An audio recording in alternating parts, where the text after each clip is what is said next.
Hello everyone, কেমন আছো তোমরা সবাই?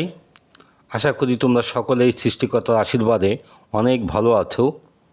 আমিও খুব ভালো আছি। তো আজকে আমি তোমাদের সামনে একটা খুব গুরুত্বপূর্ণ একটা বিষয় নিয়ে আসলাম। সেটা হচ্ছে থাম্বনেল দেখে বুঝতেই পারছো, চেঞ্জিং সেন্টেন্স। কারণ এই চেঞ্জিং সেন্টেন্স নিয়ে মানুষের, বিশেষ করে ছাত্রছাত্রীদের মধ্যে এক ধরনের ভয় কাজ করে, এক ধরনের উদ্বিগ্নতা কাজ করে। সে ভাবে যে সে এটা পারবে না, কারণ অনেক ছাত্রছাত্রী এটা ঠিকঠাক মতো শিখতে পারে না। আবার সকল গ্রামারের সাথে এর সম্পর্ক আছে। তো আমি আজকে তোমাদের সামনে দুইটা বোর্ড এখানে উপস্থাপন করলাম। এটা বোর্ডের কোশ্চেন। একটা হচ্ছে দিনাজপুর বোর্ড 2019 সাল, আর একটা হচ্ছে কম্বাইন্ড বোর্ড 2018 সাল। তো এইটা আমি কিভাবে করি তুমি একটু তাকায় দেখো। তো আমি আজকে আছি তোমাদের সামনে, আমি প্রফেসর প্রণব সেন। আজকে আমাদের বিষয় চেঞ্জিং সেন্টেন্স বা ট্রান্সফরমেশন বা বাক্য পরিবর্তন করা। এখানে প্রথম দিনাজপুর বোর্ডে 5টা বাক্য এখানে পড়েছে। একটা কমপ্লেক্স সেন্টেন্স, একটা অ্যাফার্মেটিভ সেন্টেন্স, একটা সিম্পল সেন্টেন্স, একটা প্যাসিভ ভয়েস এবং একটা নেগেটিভ বাক্য। এই মোট 5টা। তো এখানে এই এই যে আনকমন, মানে তুমি কোনো ডিগ্রি কিন্তু পড়েনি। তো এরকম এটা কর্তৃপক্ষর ইচ্ছা, কারণ এই বিশেষ করে চেঞ্জিং সেন্টেন্সে প্রায় 13-14টা মতন আইটেম আছে। তো যেহেতু এখানে 5 নাম্বার, তোমাকে 5টা আইটেমই পড়বে, 13-14টা পড়বে না। তাই কোনটা পড়বে এটা তোমার নির্ভর করছে ভাগ্যের উপরে। তাছাড়া এটা ভার্সিটি বা অ্যাডমিশন টেস্ট পরীক্ষা দিতে গেলে বা যে কোনো চাকরির পরীক্ষা দিতে গেলে সাধারণত তুমি এই সেন্টেন্স পরিবর্তনটা তুমি দেখা পাবে। এই জন্য এটা শেখাটা খুব জরুরি প্রয়োজন। তো দেখো আমি বাক্যটা প্রথমে আমি কীভাবে করি, খুব সংক্ষেপে একটু বলি, তাও ভাবে ডিটেইল একটু না বললে তুমি বুঝতে পারবে না। তো মাঝে মাঝে ব্যাখ্যা দিতে হবে, বোরিং ফিল করো না। প্রথম বাক্যটা দেখো, কমপ্লেক্স সেন্টেন্সে লেখা আছে, we work hard to attain success in our life. আমরা কঠোর পরিশ্রম করি আমাদের জীবনে সফলতা পাওয়ার জন্য। তো এই বাক্যটা আমি বাংলা অর্থ করলাম। এইবার দেখো, এই বাক্যটা যখন আমরা কমপ্লেক্স করি তখন আমাদের কিন্তু 2টা বাক্য তৈরি করতে হবে বা 2টা ক্লজ তৈরি করতে হবে। এখন কিন্তু একটা ক্লজ আছে, 2টা ক্লজ নেই। তাহলে 2টা ক্লজ তৈরি করতে হলে আমাকে কি করব, সেটা হচ্ছে আমরা কঠোর পরিশ্রম করি, এটা কিন্তু মূল কথা। পরবর্তী যে ফ্রেজটা ছিল ওটা কিন্তু কোনো এক সময় একটা ক্লজ ছিল। সেই ক্লজটা এখন ফ্রেজের রূপ নিয়েছে, আমাকে আবার একটা ক্লজ বানাতে হবে। তা তোমরা এটা সংক্ষেপে বা শর্টকাটে এই কথাটা মনে রাখো, ইনফিনিটিভ ফ্রেজ বা টুযুক্ত ভার্ব জাতীয় কোনো ফ্রেজ যখনই আমাদেরকে কমপ্লেক্স করতে দেওয়া হয় তখনই তুমি চোখ কান বুঝে এটা ভাববে যে এটা সো দ্যাটের ব্যবহার।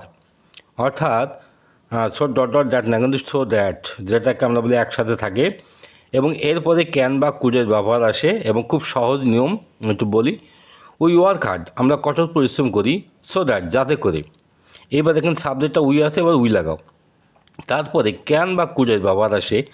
যদি বাক্যটা পাস্ট টেন্সে করা থাকতো তাহলে আমরা কুড নিয়ে আসতাম, যেহেতু প্রেজেন্ট টেন্সে করা আছে তাই আমরা এখানে ক্যানটা নিয়ে আসবো। We can attain success in our life. আমি বাক্যটা আবার বলি, we work hard so that we can attain success in our life. আমরা কঠোর পরিশ্রম করি, সো দ্যাট মানে যাতে করে, উই ক্যান অ্যাটেইন সাকসেস আমরা সফলতা পেতে পারি, ইন আওয়ার লাইফ আমাদের জীবনে।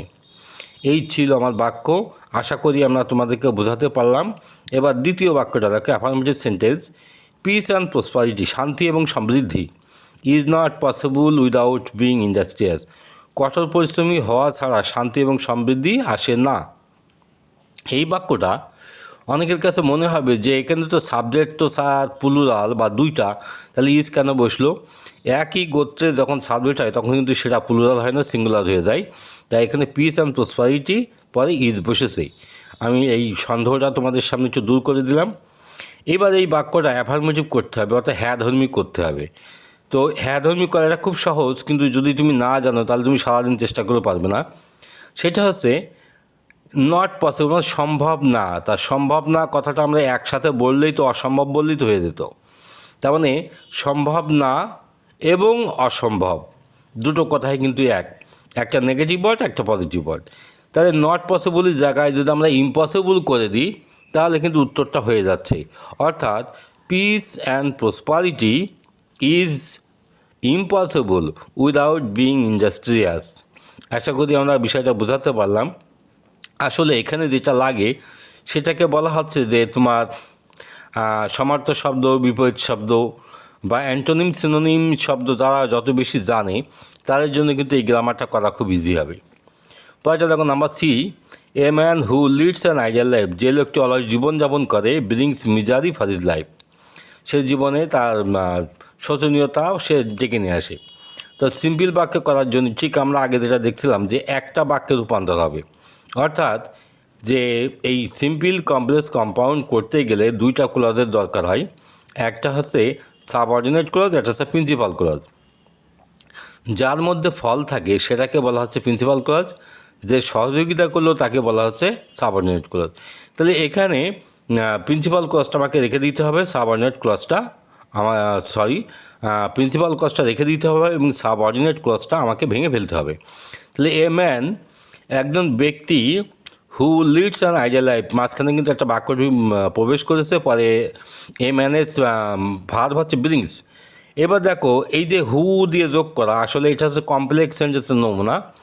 আমি যদি এই হুড থেকে শুরু করে লাইফ পর্যন্ত টোটাল বাক্যটাকে একটা ক্লজে একটা ফ্রেজে রূপ দিই, সেটা হচ্ছে হুটা তুলে দেবো, কারণ হুটা বসেছে কমপ্লেক্স সেন্টেন্সের জন্য। এবং এ ম্যান এবং হু কিন্তু একই সাবজেক্ট, কিন্তু এখানে সাবজেক্টটা ডবল করা হয়েছিল শুধুমাত্র কমপ্লেক্স করার জন্যে। যেহেতু আমরা এখন বাক্য সিম্পল করছি, তাহলে আমাকে এখন দুটো ক্লজ রাখা যাবে না, একটা ক্লজ, তার মানে একটা সাবজেক্ট রাখতে হবে, অর্থাৎ হুটা এখন উঠে যাবে বা উঠে গেল। এবার লিড যে ভাবটা আছে, আমি লিড ভার্বের সাথে যদি আইএনজি করে দিই, লিডিং অ্যান আইডিয়াল লাইফ, তাহলে কিন্তু আমার উত্তরটা হয়ে যাচ্ছে a man leading an ideal life brings misery for his life. এই যে লিডিং অ্যান আইডিয়াল লাইফ আর হুটা উঠে গেল, টোটাল বাক্যটাই ভ্যানিশ হয়ে গেল এবং একটা বাক্য এখানে থেকে গেল। অর্থাৎ সিম্পল বাক্য করতে গেলে তোমাকে একটা সাবজেক্ট লাগবে এবং একটাই মাত্র ভার্ব লাগবে, আর কিছু লাগবে না। এইটা মাথায় রাখলে হবে। যদি তোমাদের এই বিষয়ে আরও ডিটেইল কোনো কথা থাকে বা কোনো প্রশ্ন থাকে, তোমরা আমাকে কমেন্টে জানিয়ে দিও, আমি তোমাদের কথা মতন আমি ভিডিও বানানোর চেষ্টা করব। তো এবার ডি নাম্বার দেখো, he can never help the people of the society, সে সমাজের লোকেদের কখনো সাহায্য করতে পারে না, প্যাসিভ করতে হবে। তো আমরা জানি প্যাসিভ করতে গেলে সাবজেক্ট লাগে, ভার্ব লাগে, অবজেক্ট লাগে। তাহলে এই যে এখানে বাক্যটা অ্যাক্টিভ ভয়েসে করা আছে, আর ভয়েস চেঞ্জ যখন দেয় তখন কিন্তু অ্যাক্টিভ থেকে প্যাসিভ, আবার প্যাসিভ থেকে অ্যাক্টিভ, এর মধ্যেই সীমাবদ্ধ, এর বাইরে কিন্তু নেই। তাহলে এই বাক্যটা অ্যাক্টিভই আছে, আমরা এখন প্যাসিভই কীভাবে করবো, অবজেক্ট আগে নিয়ে আসবো। তাহলে অবজেক্টটাকে the people of the society, তারপরে ক্যান, নেভার, এবার বি নিয়ম অনুসারে, অর্থাৎ প্যাসিভ ভয়েস মানে একটা বিভাব লাগবে এবং মূল ভার্বের পাস্ট পার্টিসিপল হবে। তাহলে পাস্ট পার্টিসিপলটা কি, হেল্পড। তাহলে the people of the society can never be helped by him. আশা করি আমি বিষয়টা বোঝাতে পারলাম। পরের বাক্যটা দেখো, এভরিবডি অ্যাভয়েডস হিম, প্রত্যেকেই তাকে ঘৃণা করে। নেগেটিভ করতে গেলে বিশেষ করে না ধর্মী কথা লাগে। আবার আরেকটা কথা হচ্ছে, এই নেগেটিভ অ্যাফার্মেটিভের ক্ষেত্রে এটা কিন্তু বাক্যের অর্থ রদবদল হবে না, প্রত্যেকেই তাকে ঘৃণা করে, আমাকে এই কথাটাই বলতে হবে। আমি যদি বলি নো বডি রেসপেক্ট হিম বা নো বডি লাভস হিম, কেউ তাকে ভালোবাসে না, কেউ তাকে শ্রদ্ধা করে না, তাহলে সে একই কথা হলো। তাহলে এভরিবডি থেকে আমরা নো বডি দিলাম, অ্যাভয়েডের জায়গায় অর্থাৎ ঘৃণা করার জায়গায় আমরা ভালোবাসা দিতে পারি বা রেসপেক্ট বা শ্রদ্ধা করা দিতে পারি, যে কোনো একটা। এইভাবে তোমাকে একটু ভেবে চিনতে একটু বুদ্ধি খাটিয়ে উত্তরটা দিতে হবে। এই জন্য এই গ্রামারটা কিন্তু এটাকে রাজকীয় গ্রামার বলা হয়, কারণ যত গ্রামার আছে কোনো গ্রামার মানে এত বেশি বেশি ব্যবহার হয় না, যেটা এই চেঞ্জিং সেন্টেন্সটা আছে। এবার আমরা পরের ইয়েতে যাই, কম্বাইন্ড বোর্ডে, এটা 2018 সালের প্রথম বাক্য এখান দিয়ে আসছে। দেখো কী কী, আগেরগুলো ছিল তো কমপ্লেক্স, অ্যাফার্মেটিভ, সিম্পল, প্যাসিভ এবং নেগেটিভ। এইটা আছে কম্পারেটিভ, অ্যাক্টিভ ভয়েস আছে, আগে তো প্যাসিভ ভয়েস ছিল, এবার অ্যাক্টিভ। একটা সিম্পল বাক্য আছে, আবার এখানে প্যাসিভও আছে, অ্যাক্টিভ প্যাসিভ দুটোই আছে। আর একটা কমপ্লেক্স সেন্টেন্স আছে, আগেটাও ছিল কমপ্লেক্স সেন্টেন্স। তাহলে কমপ্লেক্স, সিম্পল এগুলো কিন্তু আমরা সাধারণত পাবোই এবং ভয়েস চেঞ্জ একটা করে পাবোই। তো আমরা প্রথমে কম্পারেটিভ, এবার প্রথমে আমরা ডিগ্রি পেলাম একটা, তো ডিগ্রিটা দেখি একটু। Very few insects are as busy as a bee, বলছে খুব কম প্রাণী বা পতঙ্গই মৌমাছির মতো এত ব্যস্ত বা এত বিজি থাকে। তাহলে এই বাক্যটা যদি আমরা এখন সমাধান করি, তাহলে এই বাক্যটা আমরা কীভাবে সমাধান করব, সেটা হচ্ছে ভেরি ফিউ এবং নো আদার, ভেরি ফিউ এবং নো আদার, এই দুইটা বাক্য আমরা যখন দেখি তখন তুমি চোখ বুজে মনে রাখবা যে এটা পজিটিভ ডিগ্রিতে আসে। তো এই পজিটিভ ডিগ্রি থেকে আমাকে এখন কম্পারেটিভে যেতে হবে। অর্থাৎ তুমি যদি ডিগ্রিকে হিসেব করে 1 2 3 নাম্বার দিয়ে, তাহলে 1 থেকে আমরা যখন 2তে যাই তখন কিন্তু এখানে উল্টে দেয়, অর্থাৎ ওই পাশের অংশ এ পাশে আসবে, আবার এই পাশের অংশ ও পাশে যাবে। তাহলে এখানে মৌমাছিকে ব্যস্ত দেখানো হয়েছে। আমি যদি এই ওই পাশের অংশটা এ পাশে নিয়ে আসি, এ বি ইজ, এবার আর হবে না, ইজ হয়ে যাবে, বিজি থেকে বিজি আর, দেন মোস্ট আদার ইনসেক্টস বা অল আদার ইনসেক্টস। এখানে যেহেতু প্লুরাল ফর্ম বসেছে, তুমি মোস্ট আদার অথবা অল আদার যে কোনো একটা তুমি লিখবে, আর যদি সিঙ্গুলার হতো তাহলে আমরা এনি আদারটা বসাতাম।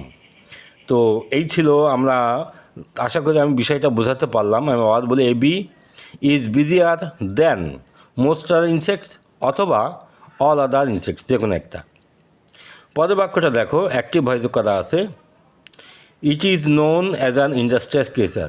এটাকে বলা হচ্ছে একটা পরিশ্রমী পাখি হিসেবে, একটা জীব হিসেবে দেখা হচ্ছে, আমরা এটাকে চিনি।